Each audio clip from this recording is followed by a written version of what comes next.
एक खुशहाल और छोटे से गांव में खूबसूरत नदी थी। वह नदी गांव के लोगों के लिए रहस्यों से भरी थी। गांव वाले इस नदी को जीवन की नदी कहते थे, क्योंकि यह उन्हें दुखों से मुक्ति और खुशियां देती है। लेकिन कुछ लोग इसके रहस्यों से अनजान थे। कुछ लोगों का कहना था कि इस नदी के अंदर कुछ अजीब सी चीज छुपी है, और कुछ लोगों का कहना था कि यह नदी मनहूस है। एक सुबह गांव का एक भोला भाला और ईमानदार लड़का श्याम अपने खेतों की ओर जाता है।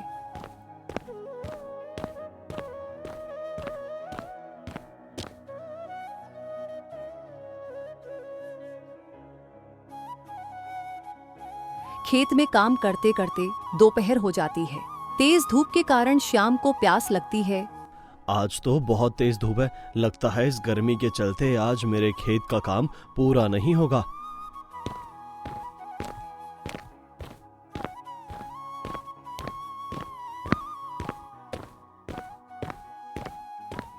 श्याम नदी में पानी लेने जाता है। तभी वह देखता है कि नदी का पानी चमक रहा है। ये क्या, इस नदी का पानी अचानक चमकने क्यों लग गया? पानी की चमक देख श्याम चौंक जाता है। पानी को चमकता देख श्याम नदी में उतरने लगता है। जैसे ही श्याम नदी में उतरता है, अचानक नदी की चमक गायब हो जाती है। ये क्या है? क्या रहस्य है इस नदी का? पहले तो खुद ही चमक रही थी और जैसे ही मैंने अंदर जाना चाहा तो चमक ही बंद हो गई। ये देख श्याम और भी चौंक जाता है।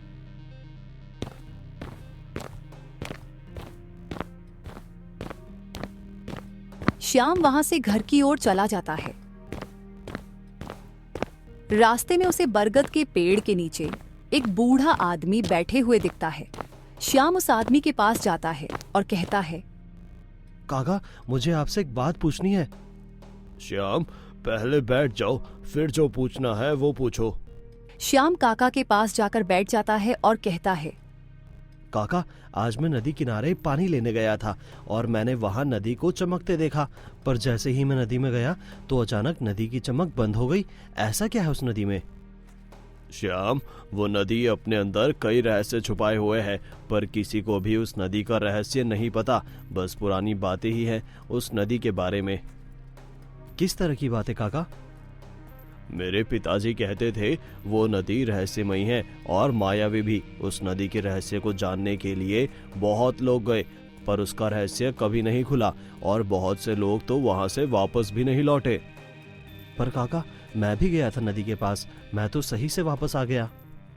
शायद तुम्हारा नसीब अच्छा होगा, इसीलिए तुम वापस आ गए। नदी के पास गांव वालों का जाना मना है, तुम दोबारा वहां मत जाना। श्याम काका की बातें सुनकर घर चला गया।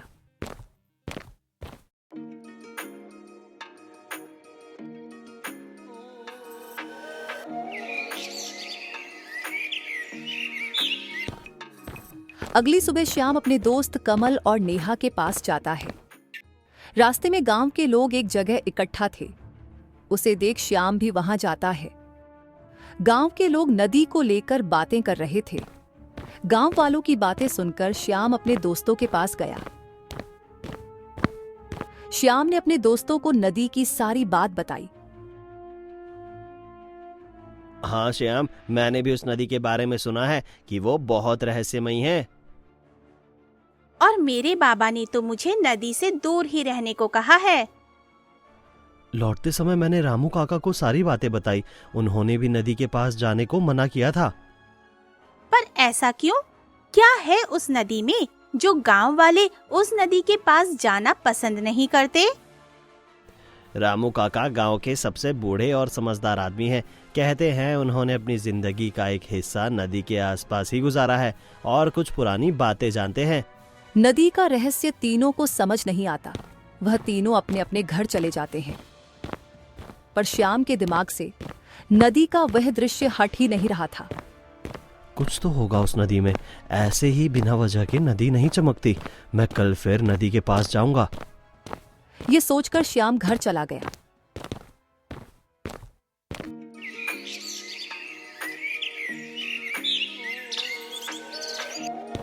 अगली सुबह श्याम अपने गायों को लेकर खेतों की ओर गया।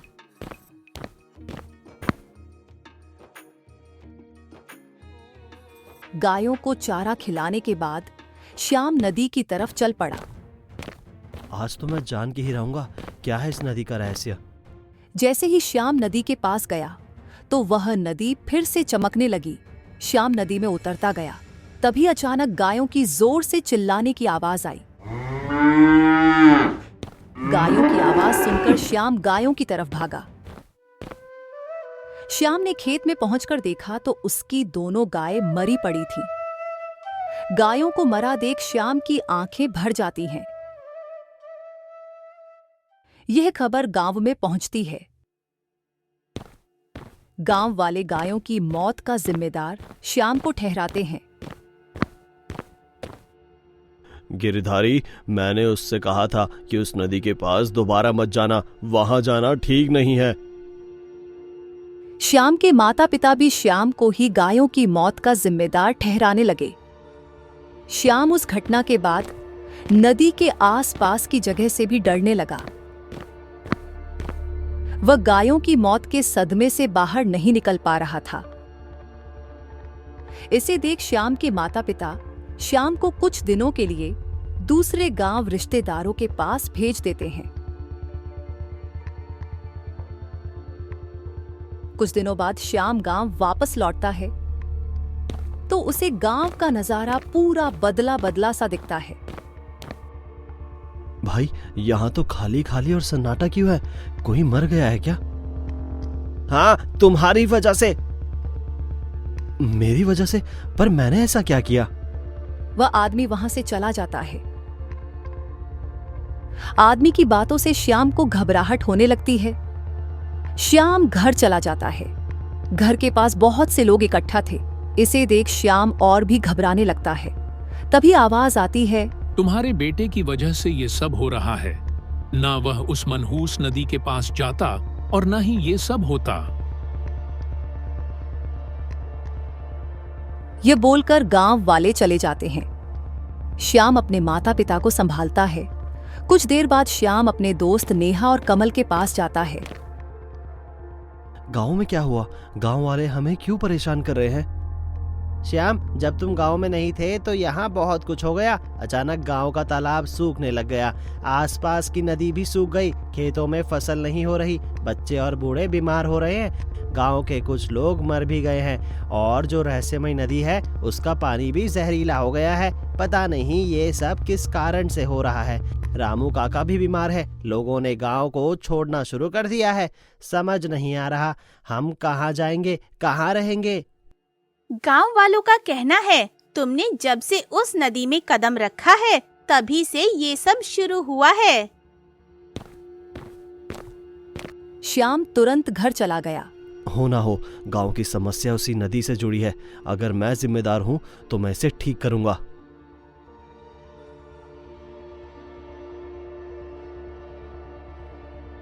अगली सुबह कमल और नेहा दौड़ते दौड़ते श्याम के पास आते हैं। कमल श्याम से कहता है, श्याम, कल रात हमने ऐसी बात सुनी है जो चौंकाने वाली है। कौन सी बात? श्याम, पता है गांव में एक नई औरत रहने आई थी, आरती। उसे हमने रामू काका के घर में कहते हुए सुना है कि उसका एक राज है जो उस नदी के साथ जुड़ा हुआ है।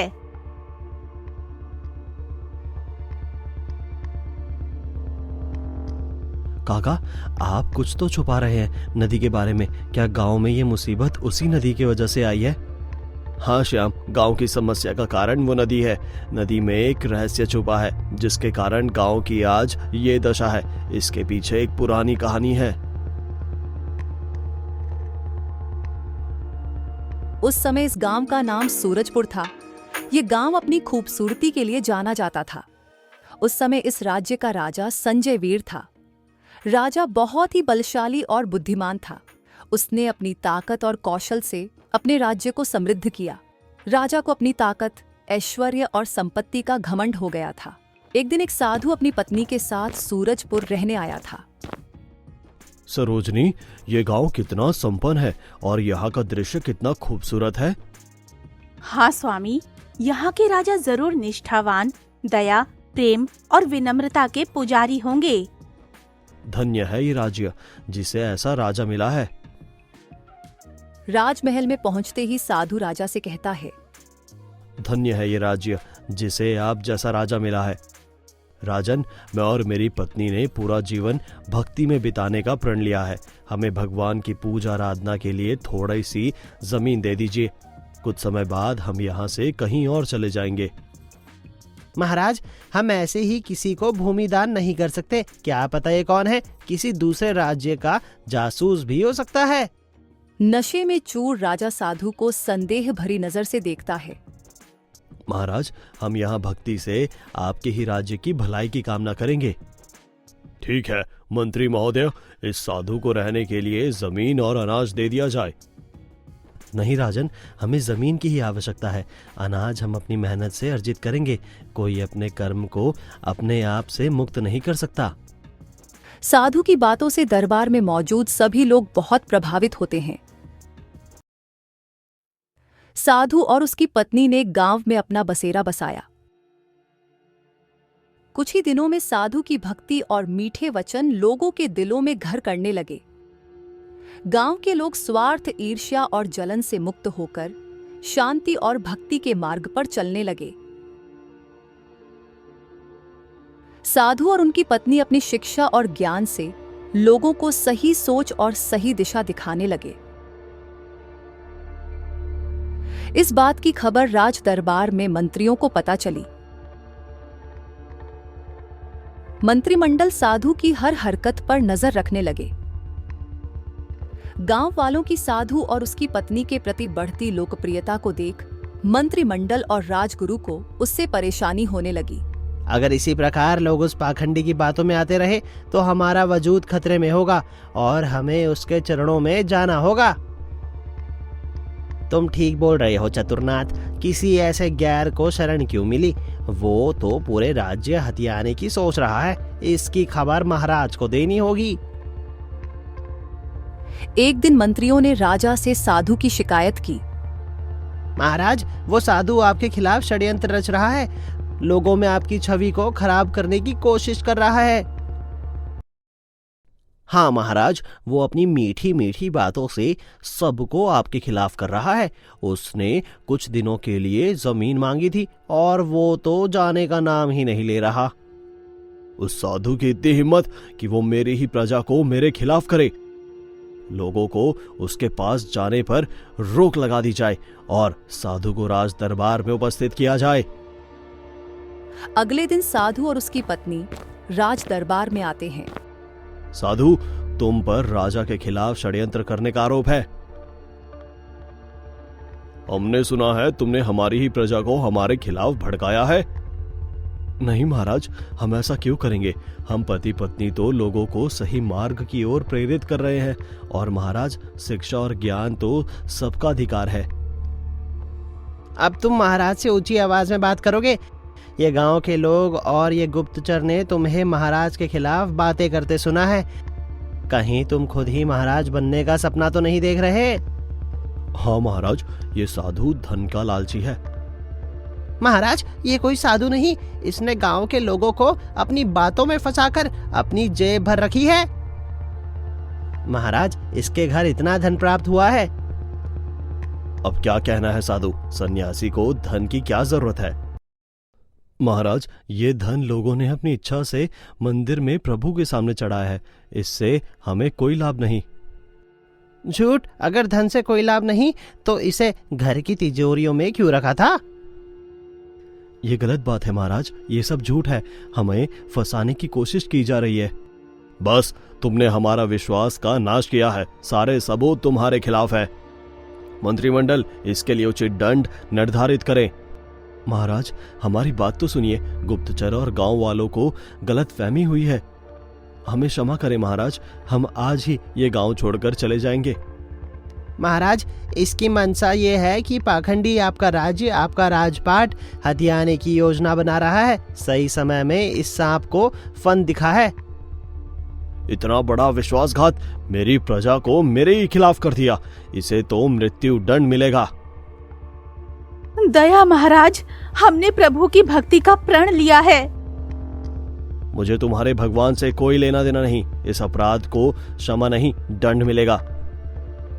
महाराज, इसने जो पाखंड फैलाया है उसे खत्म करना होगा। मृत्यु दंड से वो नहीं मिटेगा, लोगों से इसके फैलाए गए पाखंड को मिटाना होगा। ऐसा ही होगा महामंत्री। साधु की लाख कहने पर भी राजा ने साधु की बात नहीं सुनी। मंत्रिमंडल की साजिशों से साधु क्रोधित हो गया और राजा से राजन, कहता है, क्या यही न्याय है? जिस राजा को सही गलत में फर्क पता नहीं, जो नशे में चूर रहता है, जिस राजा को खुद के पैर होते हुए भी चलने के लिए मंत्रियों की पैर चाहिए, ऐसे राजा से राज्य और प्रजा का कभी कल्याण नहीं हो सकता। साधु की बातों से राजा क्रोधित होता है। एक भिक्षुक साधु राज्य के बारे में मुझे समझाएगा? भिक्षुक, इसी के लिए तुम्हें मृत्यु दंड से भी भयंकर दंड दिया जाएगा। महाराज, इसकी जमीन छीन ली जाए और जो मेहनत से इसने अनाज जमा किया है उसे भी ले लिया जाए। गांव का कोई भी व्यक्ति उनकी मदद नहीं करेगा। गांव से बाहर जाने पर इन्हें कूड़े मार कर फिर गांव में वापस लाया जाएगा। इस भिक्षुक को कोई भिक्षा भी ना मिले। ऐसा अपराध ना करो राजन, इसका परिणाम बहुत बुरा होगा। हटाओ इस भिक्षुक को यहाँ से। साधु और उसकी पत्नी को गांव में छोड़ दिया गया।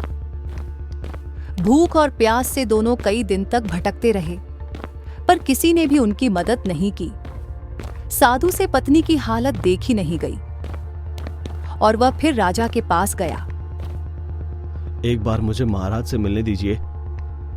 तुम्हारे सारे कष्ट दूर हो जाएंगे अगर तुम लोगों के सामने कहो तुमने जो लोगों को सिखाया बताया है वो सब गलत है और तुम पाखंडी हो। तुमने धन के लिए ये सब किया है। ठीक है, फिर हम यहाँ से जा सकते हैं। हाँ बिल्कुल। राजा और लोगों के सामने साधु ने ऐसा कहा। लोगों का गुस्सा साधु पर टूट पड़ा। महल के बाहर लोगों ने साधु और उसकी पत्नी को पत्थर से मारने लगे। किसी भी तरह घायल दोनों गांव के नदी के किनारे पहुंचे पानी पीने के लिए गए। जैसे ही साधु नदी से पानी लेकर अपनी पत्नी को पिला रहा था, तभी राजा सिपाहियों के साथ वहां पहुंच गया। गांव के लोग भी वहां इकट्ठा हो गए।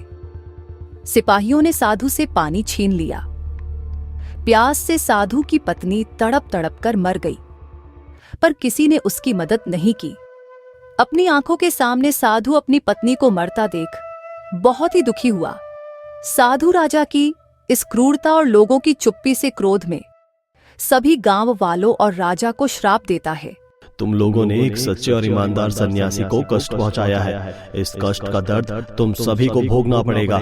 मेरा श्राप है, एक समय बाद राजा अपने राजपाट से वंचित हो जाएगा। राजा का जी सुख, संपत्ति और ऐश्वर्य का घमंड है वो धूल में मिल जाएगा। ये गांव पूरी तरह बर्बाद हो जाएगा और जब भी ये गांव फिर से खुशहाल और संपन्न होगा, चारों तरफ खुशियां होंगी, तब मेरा श्राप इस गांव पर कहर बनकर टूटेगा। ये एक मरते हुए सन्यासी का श्राप है। इस राज्य की बर्बादी बार बार देखने के लिए मैं इसी नदी से बंधा रहूंगा।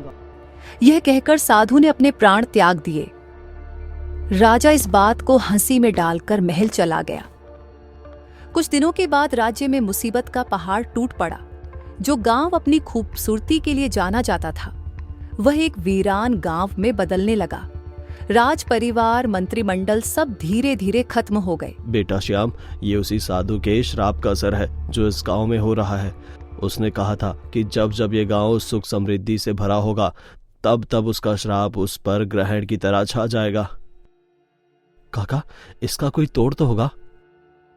काका, आरती ने आपसे कहा था कि नदी से उसका कुछ संबंध है, उसका कुछ राज जुड़ा है। श्याम, हमारे सवाल का जवाब हमें आरती से मिलेगा। हमें तुरंत चलना चाहिए। तीनों आरती के घर पहुंचते हैं। आरती, गांव की हालत तो देखी होगी ना तुमने। बच्चे बूढ़े बीमार हो रहे हैं। गांव में पानी नहीं है, खाने के लिए अनाज नहीं। हमारा ये गांव हमारी आंखों के सामने बर्बाद हो रहा है और हम कुछ नहीं कर पा रहे। तुम उस नदी के बारे में क्या जानती हो? तुम्हारा उससे क्या राज जुड़ा है? उस नदी में साधु की आत्मा आज भी है। ये सब उसी के श्राप का असर है। उसकी आत्मा को आज भी शांति नहीं मिली है। वो आज भी अपने साथ हुए अत्याचार के कष्ट से मुक्त नहीं हुआ है। वो खुद श्राप बनकर इस गांव पर छाया हुआ है। पर तुम्हें इतना सब कैसे पता है? मैं उस राजा की आखिरी पीढ़ी बची हूँ। पर आरती, हम सब ने उस साधु का क्या बिगाड़ा है? गांव के मासूम बच्चे जो इन सब से अनजान हैं, उनकी क्या गलती है? श्याम, साधु की आत्मा आज भी गांव के लोगों से क्रोधित है। पर अब हमें इस समस्या का समाधान कैसे मिलेगा? बहुत समय हो चुका है उस नदी में साधु की आत्मा को फंसे हुए। मुझे लगता है हमें उसकी आत्मा को मुक्ति दिलानी होगी, तभी ये गांव उसके श्राप से मुक्त हो पाएगा। पर हम उसकी आत्मा को कैसे मुक्ति दिलाएंगे? दिन ब दिन गांव की हालत खराब हो रही है। चारों को कुछ समझ नहीं आ रहा था कि इस समस्या से कैसे छुटकारा पाया जाए। तभी श्याम कहता है, जो होगा देखा जाएगा। मैं जा रहा हूं उस नदी के पास। इस समस्या और उस साधु की आत्मा का जवाब इस नदी में ही मिलेगा। श्याम, तुम अकेले जाओगे उस मनहूस नदी के पास? वहाँ खतरा होगा। श्याम, मैं भी चलती हूँ तुम्हारे साथ। आरती और श्याम दोनों नदी की तरफ चले जाते हैं। नेहा, वो दोनों उस मनहूस नदी के पास जा रहे हैं। इस मुसीबत में हमें उनकी हिम्मत बनना चाहिए। कमल और नेहा दोनों भी श्याम के पीछे चलने लगे।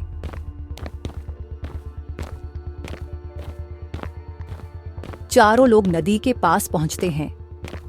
नदी में एक अजीब सी हलचल थी। श्याम नदी के पास जाता है। तभी कमल कहता है, श्याम रुको, वो नदी खतरनाक लग रही है, वहां मत जाओ।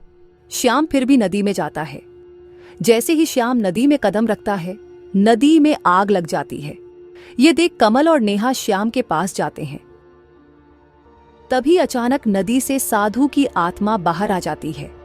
गुस्से में आत्मा कमल और नेहा को हवा में लटका देती है। श्याम, हमें बचाओ। आरती, कुछ करो, हमें इस आत्मा की चंगुल से निकालो। श्याम अपने दोस्तों की मदद नहीं कर पा रहा था। तभी आरती साधु की आत्मा से कहती है, मेरे दोस्तों को जाने दो। राजा और राज परिवार ने आपके साथ षड्यंत्र कर आप पर अत्याचार किए थे। मैं राजा की आखिरी पीढ़ी हूँ। तुम मुझे मारकर अपना बदला पूरा कर लो, पर गांव वालों और मेरे दोस्तों को छोड़ दो। मूर्ख लड़की, इस गांव और इस गांव के लोगों ने मुझे बहुत कष्ट दिया है। इनकी वजह से मेरा पूरा जीवन तबाह हो गया। बिना गलती के मुझे दंड दिया गया। तुम सबको इसका परिणाम भोगना पड़ेगा। सब मरेंगे। मेरी क्रोध में ये गांव पूरी तरह जलेगा। तभी श्याम साधु के पास जाता है और कहता है, साधु बाबा, आपके साथ जो हुआ था उसे ही आप फिर से दोहरा रहे हैं। आपने कहा बिना गलती के आपको दंड मिला और आप भी हमें बिना गलती के दंड दे रहे हैं। क्या ये गलत नहीं? जिन्होंने आपके साथ अत्याचार किया वो सब इस दुनिया में भी नहीं है। फिर आप किससे अपना प्रतिशोध दे रहे हैं? हमसे, जिनकी कोई गलती नहीं। अगर आपका प्रतिशोध लेना है तो आप जिस कष्ट से जल रहे हैं वो सारा कष्ट मुझे दे दीजिए, पर मेरे दोस्त और गांव वालों को छोड़ दीजिए। श्याम की बातें सुनकर साधु श्याम की तरफ आने लगा और श्याम से कहता है, कौन हो तुम जिसमें इतनी समझ है, जो खुद कष्ट सहकर दूसरों के बारे में सोच रहा है? बाबा, मैं कौन हूँ ये मायने नहीं रखता। आप कौन है इसका महत्व है। बाबा, साधु सन्यासी के स्वभाव में ही दया होती है, जो उनके भाव के साथ उनके स्वभाव में भी झलकती है। फिर आप इतना क्रोधित क्यों है? श्याम की बातों से साधु ने गुस्से का त्याग किया और कमल, नेहा और आरती को छोड़ दिया। कौन है तुम्हारे गुरु? ऐसे गुण इस गांव के लोगों के नहीं हो सकते। मैं इसी गांव का हूँ। मेरी बातें और सोच आपकी ही देन है। आपने ही इस गांव को शिक्षा और ज्ञान का महत्व बताया है, जो एक पीढ़ी से दूसरी पीढ़ी तक पहुंचा है। हाँ बाबा, अब लोग पहले जैसे नहीं रहे। इस गांव में शिक्षा और सोच है। एक दूसरे के लिए प्रेम और समानता है। बाबा, बदलाव तो समय के साथ होता रहता है। बात है उस समय के साथ हम अपने आप को बदलते हैं कि नहीं। श्याम और उनके दोस्त की बातें और सोच से प्रसन्न होकर साधु कहता है, मैं साधु सन्यासी होकर भी अपने प्रतिशोध और अहंकार का त्याग नहीं कर सका। पर तुम लोगों ने मुझे आज ज्ञान का एक और महत्व समझाया है। पर मैं खुद से मुक्त नहीं हो सकता।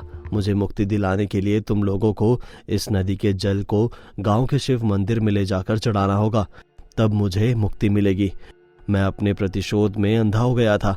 तुमने सही कहा, इंसान परिवर्तनशील है, उसे एक जगह स्थिर नहीं किया जा सकता। श्याम और उसके दोस्तों ने नदी के जल को शिव के मंदिर में अर्पित किया और साधु की आत्मा को मुक्ति मिल गई। कुछ ही दिनों में गांव हरियाली से भर गया और गांव और लोगों के सारे कष्ट और समस्या समाप्त हो गई। श्याम, देखा, हमारा गांव पहले से भी ज्यादा खूबसूरत हो गया है। यहाँ पहले से 2 गुनी खुशहाली है। हाँ, किसी समस्या का समाधान और कष्ट से छुटकारा मिलने पर खुशी 2 गुनी हो जाती है।